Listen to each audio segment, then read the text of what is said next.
दिखाते हैं आपको 1 मिनट में एक रिपोर्ट। खबर भागलपुर से, जहां पर 1700 करोड़ का जो लागत से बन रहा पुल कैसे धाराशायी हुआ, देखिए। और इसे लेकर राजनीति तो तेज है ही, उधर पटना हाई कोर्ट में इसे लेकर PIL भी दायर कर दी गई है।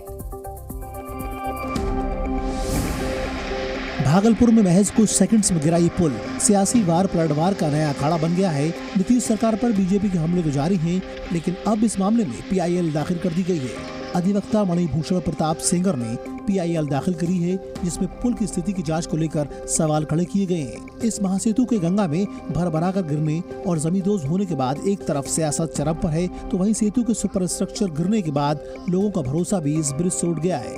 लोग नीतीश कुमार के इस ड्रीम प्रोजेक्ट को भ्रष्टाचार की भेंट बता रहे हैं। घटना के बाद भागलपुर की ओर से सिर्फ BDO पहुंचे, वहां पुल बनाने वाली कंपनी के कर्मी और अधिकारी फरार हो गए। बीते साल 29 अप्रैल के महीने में भागलपुर में आई आंधी में पुल का एक सुपर स्ट्रक्चर गिर गया था और इस बार तो बिना आंधी के ही पूरा का पूरा पुल नदी में समा गया। वहीं बीजेपी इस पुल को लेकर नीतीश सरकार पर लगातार भ्रष्टाचार का आरोप लगा रही है। यहाँ तक कि बीजेपी ने इस मामले में नीतीश कुमार के इस्तीफे की मांग भी की है।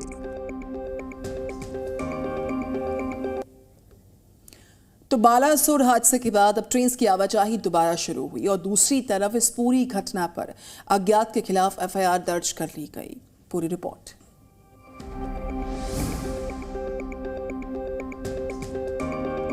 दर्द देकर गया है, 275 जिंदगियां देखते ही देखते उजड़ गई। हालांकि जहां ये हादसा हुआ वहां रेल लाइन दोबारा से चालू कर दी गई है। उधर बालासोर ट्रेन दुर्घटना में अज्ञात व्यक्तियों के खिलाफ मामला दर्ज कर लिया गया है। रेलवे अधिनियम की धारा 153, 154 और 175 के तहत कटक में सरकारी रेलवे पुलिस ने मामला दर्ज कर लिया है। बालासोर RPF के SI पापू कुमार नायक की शिकायत के बाद प्राथमिकी दर्ज की गई। वहीं इस हादसे को महसूस करने वालों के जहन में अब भी इसका खौफ साफ दिख रहा है। बिहार के नवादा के एक परिवार के 11 सदस्य ट्रेन हादसे में बाल बाल बच गए। ट्रेन पलटी हो गई। जब पलटी होने के बाद में हमारा पत्नी पे कम से कम 10-15 आदमी उस पर लद गई। उसके बाद में मेरा होश था, तो मैं पत्नी के वो आदमी को खींच कर को पत्नी को अगर नहीं हम 5 मिनट जाते तो मेरा पत्नी मर जाती। कौन सा ट्रेन में थे आप लोग? हम लोग कोरोमंडल में थे। बालासोर में चल रहे रेस्क्यू ऑपरेशन और रेस्टोरेशन के बाद रेल मंत्री अश्विनी वैष्णव दिल्ली लौट आए हैं। यातायात बहाल होने के बाद रेल मंत्री ने कहा है कि धीरे धीरे हालात सामान्य हो रहे हैं। बालासोर में अब ट्रेनें फिर से उस पटरी पर दौड़ने लगी हैं जिस पर वो दर्दनाक हादसा हुआ था। हालांकि हादसे में इस रूट पर ट्रेनों की रफ्तार को कम कर दिया गया है। सुबह से इस रूट पर वंदे भारत समेत कई ट्रेनें गुजर चुकी हैं। हालांकि एहतियात के तौर पर रेलवे ने अब घटनास्थल पर हादसे के क्षतिग्रस्त डिब्बों को अलग हटाकर ढक दिया है। दोनों तरफ जो अप लाइन और मेन लाइन है वहाँ पर व्यू कटर्स लगाए गए हैं। जब यहाँ से ट्रेन आगे गुजरेगी, चाहे गुड्स ट्रेन हो या फिर पैसेंजर ट्रेन हो, यहाँ पर ये सुनिश्चित किया जाएगा कि जिस जगह वो कैप्साइज हुए जो डिब्बे हैं रखा गया है वो कोई ना देख सके। इस बीच सोमवार शाम केंद्रीय रेल मंत्री अश्विनी वैष्णव बालासोर राहत अभियान से दिल्ली वापस लौट आए हैं। केंद्रीय रेल मंत्री अश्विनी वैष्णव बालासोर ट्रेन दुर्घटना स्थल पर हादसे के बाद से ही डटे रहे और अपनी निगरानी में बचाव अभियान को आगे बढ़ाया। यहाँ तक कि रेल लाइन दुरुस्त होने के बाद जो पहली गाड़ी वहाँ से गुजरी उसकी निगरानी खुद रेल मंत्री कर रहे थे।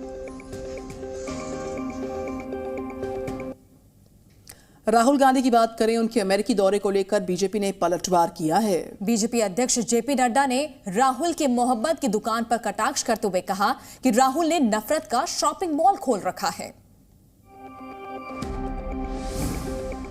राहुल के अमेरिका दौरे पर बीजेपी के हमले तेज हो गए हैं। रविवार को राहुल ने प्रवासी भारतीयों को संबोधित करते हुए बीजेपी और RSS पर जमकर हमला बोला था। राहुल के इन हमलों पर अब बीजेपी ने पलटवार किया है। बीजेपी अध्यक्ष JP नड्डा ने कहा कि राहुल ने मोहब्बत की दुकान नहीं, नफरत का शॉपिंग मॉल खोल रखा है।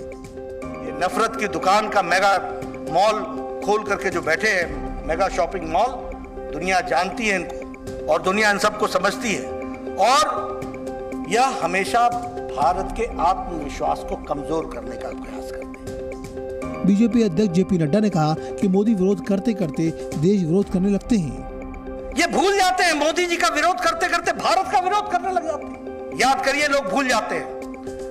अफजल हम शर्मिंदा हैं, तेरे कातिल जिंदा हैं। इन बोलने वालों के साथ JNU में कौन खड़ा हुआ था? राहुल ने अपने अमेरिका दौरे के बीच अब तक हर मंच से मोदी सरकार पर जमकर हमला बोला है, जिस पर बीजेपी लगातार पलटवार कर रही है।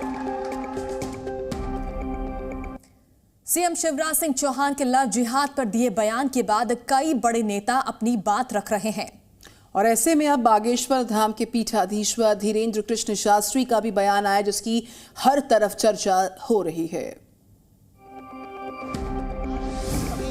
सनातन से जुड़े हर मामले पर अपनी बात रखने वाले बागेश्वर धाम के पीठाधीश्वर धीरेन्द्र कृष्ण शास्त्री लव जिहाद को लेकर भी मुखर हैं। बार बार वो इसके खिलाफ बयान देते रहे हैं। इस बार उन्होंने मंदिरों के पुजारियों से अपील की है, सुनिए। ये मंदिरों के पुजारी हर शनिवार और मंगलवार सनातन की शिक्षा देना प्रारंभ कर दें। बस सभी मंदिरों के पुजारी शनिवार और मंगलवार सनातन की शिक्षा दीक्षा देना प्रारंभ कर दें, ताकि हमारी बेटियों को लव जिहाद के चक्कर में कोई कायर बहका ना पावे। वो कलावा बांध कर आवे तो हमारी बहनें बहक ना जावे। अब बहुत हो गया ढोंग धतूरा भारत में। अब हमारी बेटियों से भी प्रार्थना है, तुम्हें अब महारानी लक्ष्मीबाई बनना ही पड़ेगा। लव जिहाद को लेकर बाबा बागेश्वर इस बार काफी सख्त नजर आ रहे हैं। देखना होगा कि मंदिरों के पुजारियों पर उनकी अपील का कितना असर होगा। मध्य प्रदेश से खबर, जहां के दमोह का गंगा जमुना स्कूल फिर से विवादों में घिर गया और मामला धर्मांतरण का है। इस बार बाल कल्याण आयोग की टीम ने खुलासा किया है कि स्कूल के प्रिंसिपल समेत 3 टीचर्स का धर्मांतरण हुआ और बच्चों को भी इस्लामी तालीम दी जा रही है। हिजाब मामले से सुर्खियों में आए दमोह के गंगा जमुना स्कूल को लेकर बड़ा खुलासा हुआ है। दरअसल हिजाब विवाद की जांच के लिए स्कूल पहुंची बाल कल्याण आयोग की टीम का दावा है कि स्कूल में धर्म परिवर्तन भी कराया गया है। स्कूल की प्रिंसिपल और 2 टीचर्स के धर्मांतरण किए जाने की बात सामने आई है। इसके अलावा बच्चों को भी इस्लामी तालीम दी जा रही है। शिक्षिका थी, उनका नाम था तबस्सुम, तो जो पहले जैन थी, और एक अनीता खान लिखा हुआ था, वो अनीता यादव थी। तो ऐसे 3 शिक्षक हमें मिले हैं, प्राचार्य और 2 शिक्षक। जैसे ही इस बात का खुलासा हुआ तो इस पर प्रतिक्रियाएं भी आनी शुरू हो गईं। बीजेपी सांसद साध्वी प्रज्ञा ठाकुर ने इसे विधर्मियों का षड्यंत्र बताया है। जहां शिक्षा का क्षेत्र एक देव स्थान माना जाता है, वहां पर ये कुकृत्य कर रहे हैं। आपको बता दें कि गंगा जमुना स्कूल को लेकर सीएम शिवराज भी नाराजगी जाहिर कर चुके हैं। वहीं कथित हिजाब मामले के बाद शिक्षा विभाग ने स्कूल की मान्यता भी सस्पेंड कर दी है। महाराष्ट्र के अहमदनगर में कुछ युवकों ने दरगाह की रैली में औरंगजेब की फोटो के साथ डांस किया और इसका वीडियो सोशल मीडिया पर काफी वायरल हुआ। 1 मिनट में देखिए पूरी खबर आप।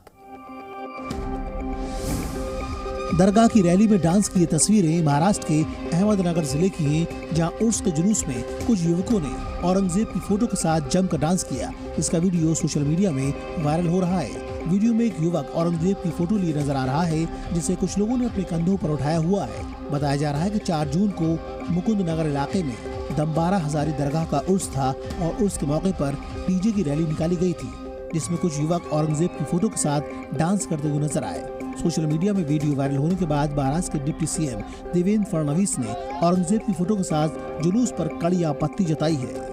औरंगजेबाचे फोटो जर कोणी झळकवत असेल तर हे इथे मान्य केलं जाणार नाही। या देशामध्ये आणि विशेषतः महाराष्ट्रामध्ये आमचं आराध्य दैवत छत्रपती शिवाजी महाराज आणि धर्मवीर छत्रपती संभाजी महाराजच असू शकतात। कोणी औरंग्याचं नाव घेत असेल तर त्याला त्या ठिकाणी माफी नाही। और निर्देशक अभिषेक दुधैया की मूवी अजमेर 92 सिनेमा हॉल्स में 14 जुलाई को रिलीज होने वाली है। रिलीज से पहले ही फिल्म को बैन करने की मांग होने लगी है। 1 मिनट में देखिए पूरी खबर। Kashmir files the Kerala story के बाद निर्देशक अभिषेक दुधैया की फिल्म अजमेर 92 पर विवाद शुरू हो गया है। फिल्म के रिलीज होने से पहले कई मुस्लिम धर्मगुरुओं ने इस पर बैन लगाने की मांग की है। इस तरह की फिल्में से देश में एक अराजकता फैलाने की कोशिश की जा रही है। वहीं जमीयत उलेमाए हिंद के महासचिव नियाज अहमद फारूकी ने भी इस फिल्म पर बैन लगाने की मांग की और उन्होंने कहा कि इस तरह की फिल्मों के जरिए एक विशेष मजहब को टारगेट करके आपसी भाईचारे को खत्म करने की साजिश है। अजमेर शरीफ की दरगाह मुसलमानों को रिप्रेजेंट नहीं करती है। कि ये एक ऐसी दरगाह है कि जिसमें हिंदू मुसलमान हर मजहब के लोग सब लोग हैं, और इसको जब आप अटैक करते हैं तो आप सारी कम्युनिटीज के बीच में नफरत फैला रहे हैं, मुल्क को तोड़ने की कोशिश कर रहे हैं। फिल्म अजमेर 92 साल 2092 में 250 से ज्यादा लड़कियों के साथ हुए रेप की कहानी पर आधारित है, जो सिनेमाघरों में 14 जुलाई को रिलीज होने वाली है। दिल्ली के नरेला में निजी स्कूल के स्विमिंग पूल में डूबने से एक बच्चे की मौत हो गई। परिजन आरोप लगा रहे हैं कि स्विमिंग पूल में कोई ट्रेनर नहीं था। पुलिस ने मामला दर्ज कर लिया, जांच शुरू हो गई है।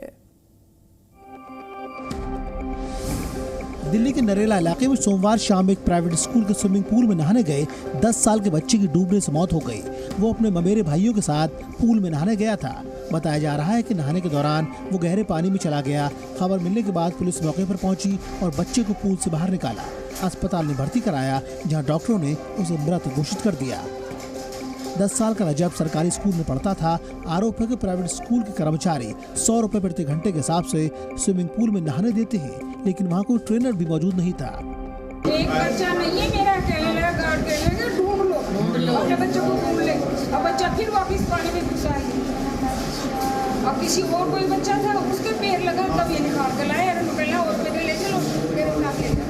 शुरुआती जांच में पता चला है कि रजब को तैरना नहीं आता था और उसने मदद के लिए स्कूली कर्मचारियों को बताया था, लेकिन फिर भी कोई वहां मौजूद नहीं था। फिलहाल पुलिस ने स्कूल प्रबंधन के खिलाफ लापरवाही का केस दर्ज कर लिया है और मामले की गंभीरता से जांच की जा रही है।